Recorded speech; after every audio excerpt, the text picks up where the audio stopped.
იშვიათად ისეც ხდება ხოლმე, რომ ვიღვიძებ და ყოველგვარი დაგეგმვის და მომზადების გარეშე მივდივარ ბუნებაში.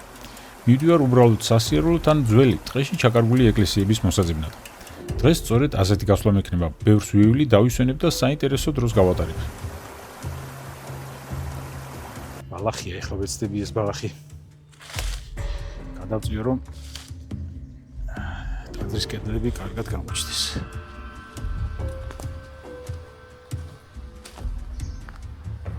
მოგესალმებით, მეგობრებო.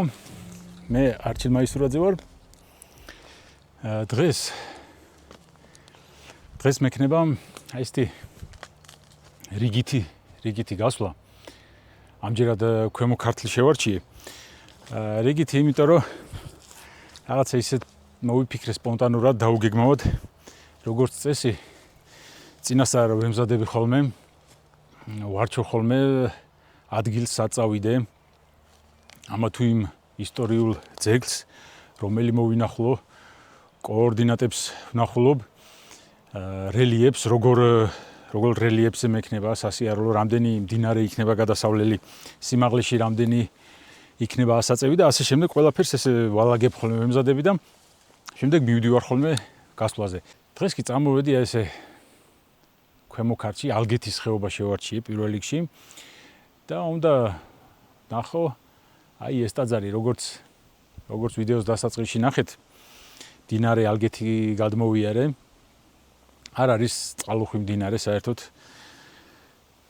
ამ დროს ალბათ ყველაზე დიდია, შემდეგ ნელ-ნელა იკლებს. თუმცა ძლიერი წვიმის დროს უხვინალექისას იცის, ბუნებრივია ადიდება, თუმცა არა ისე რომ რაღაცა წალეკოს ყველაფერი. კარგით, მოდით ეს ეკლესია ვნახოთ. სამწუხაროდ რთულ მდგომარეობაშია. კამარა ჩამონგრეულია, ის ჩრდილოეთ კედლის მცირე ნაწილია შენახული. სამხრეთ კედელი კიდევ უარეს მდგომარეობაშია, დასავლეთ კედელი მხოლოდ 1 მეტრის სიმაღლეზე. ეს არის, მეგობრებო, წმინდა ნიკოლოზის ეკლესია, რომელიც მდებარეობს აი სოფელ ახალი თონეთის გადასახვევამდე არ მისული, აი ამლევიდან რომ მოდიხართ. მდინარე ალგეთის მარჯვენა მხარეს არის, ტყეშია ჩაკარგული, საკმაოდ ესეთი უცნობი ტაძარია, ბევრმა არ იცის მის შესახებ. სავარაუდოდ ამ ადგილას სოფელიც შესაძლოა რომ ყოფილიყო. პატარა თონეთს ძველად ერქვა დვალთა. დვალთას წმინდა გიორგის ეკლესია ოდნავ მოშორებით არის აქედან. საკმაოდ ძველი და ისეთი კარგი ტაძარია. ეხლა კი გავაგრძელებ ჩემ გზას. ამ ტაძარს დაგათვალიერებდეთ დეტალურად და მე კი გავაგრძელებ და სხვა ეკლესიებსაც მოვინახულებ. სიმართლე გითხრათ, ჯერ არ გადამიწყვეტია საწავიდე. ერთი ტაძარი მაინტერესებს, დიდი ხანია არ მაქვს ნანახი, ეს არის პეტრე-პავლეს ეკლესია. არის ახალ სოფელში. შემდეგ უნდა გადმოვინაცვლო აქეთ მაწევანისკენ და მაწევანის და წინწყაროს ტაძრები უნდა ვნახო. მაშინ მოდი დაგათვალიერებდეთ ამ ტაძარს.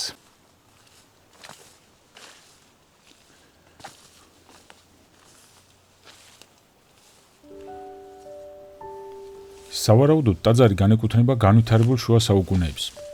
2025 წელს მოხდა ამ ტაძრის გაწმენდა მიწისგან და ხელმცენარეებისგან.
ეს კი უკვე მეგობრებო სოფელი ახალსოფელია და მის სიახლოვეს მდებარე პეტრე-პავლეს სახელობის ეკლესია. გარშემო ულამაზესი ბუნებაა. ტაძრის აშენების ადგილი იდეალურად შეურჩევია მშენებელს.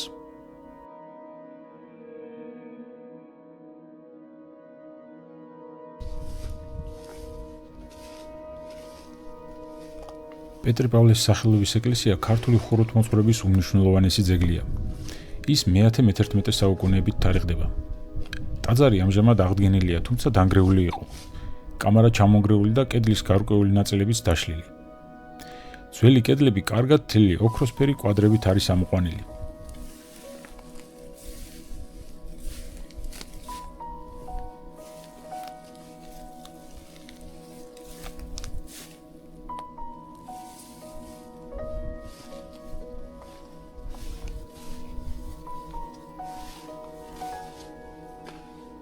ინტერიერში კედლის სადა სიბრტყეები გაცოცხლებულია დეკორატიული ელემენტებით. უმეტესწილად ეს გეომეტრიული ფიგურებია.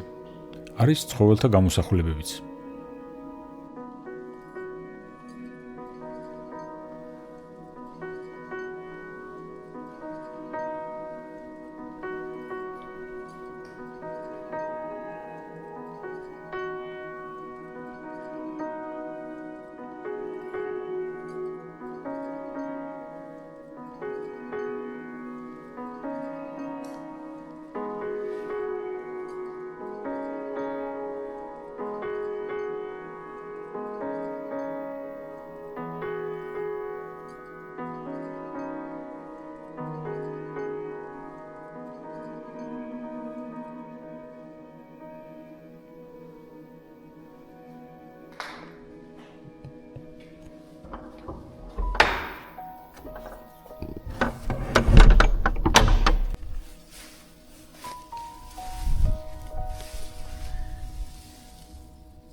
ტაძრის გარშემო რამდენიმე ქვაა, რომლებიც ძველი ქართული ჩუქურთმებითაა შემკული.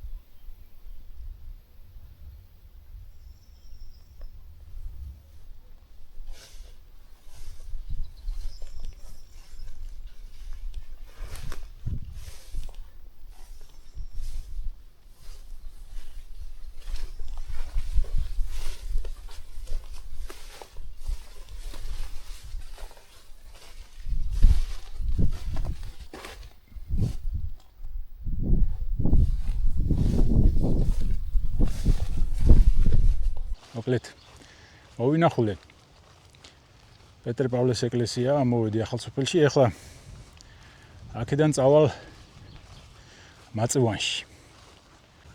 მაწევანის ეკლესიასაც მოვინახულებ. მაგრამ ძალიან საინტერესო პროცესია, მეგობრებო. აი ესე მოგზაურობა ძალიან მიყვარს. სიმართლე გითხრათ, უკვე 20 წელია დავდივარ.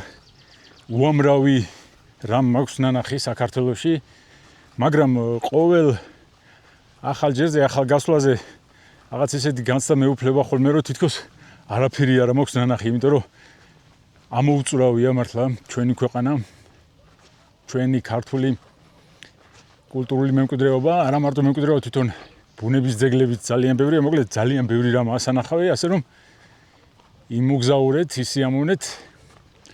ამაზე უკეთესი არაფერი დაგამახსოვდებათ. ჩვენი მშვენიერი მთები. აი, წავედით მაწევანში.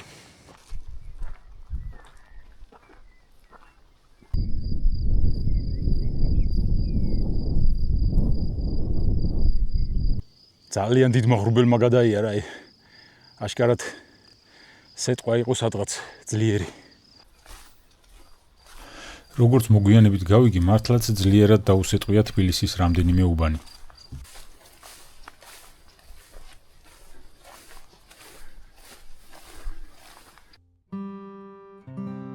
მაწევანის ეკლესია სოფლის აღმოსავლეთით, ძველი ნასოფლარის ტერიტორიაზე, შემაღლებულ ადგილას დგას.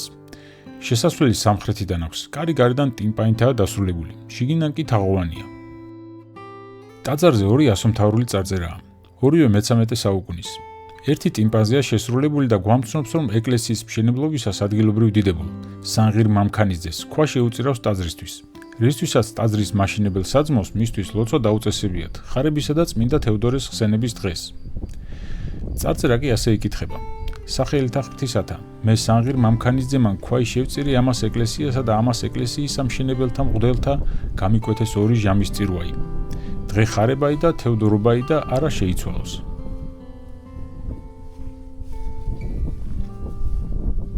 მეორე წარწერა კარის მარცხენა პირზე ჩასმულ ქვაზეა შესრულებული. შვილთა და შვილიშვილთა, ამენ.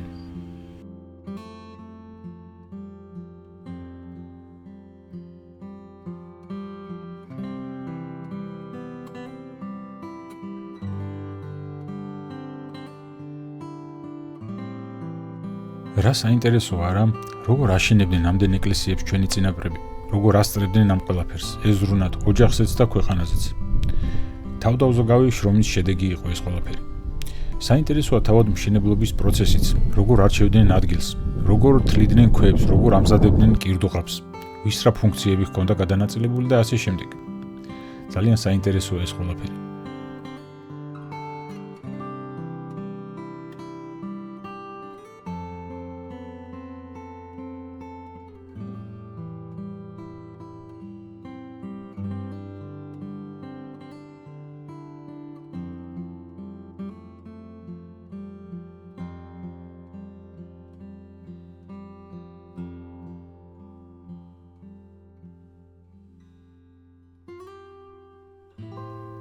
ამ სიარულში კი დღე ისე გავიდა ვერც გავიგე. ბოლოს კი წვიმ ასეთქვამ ჩემამდეც მოაღწია და წინწყაროს ეკლესიის ნახვა ვეღარ მოვასწარი.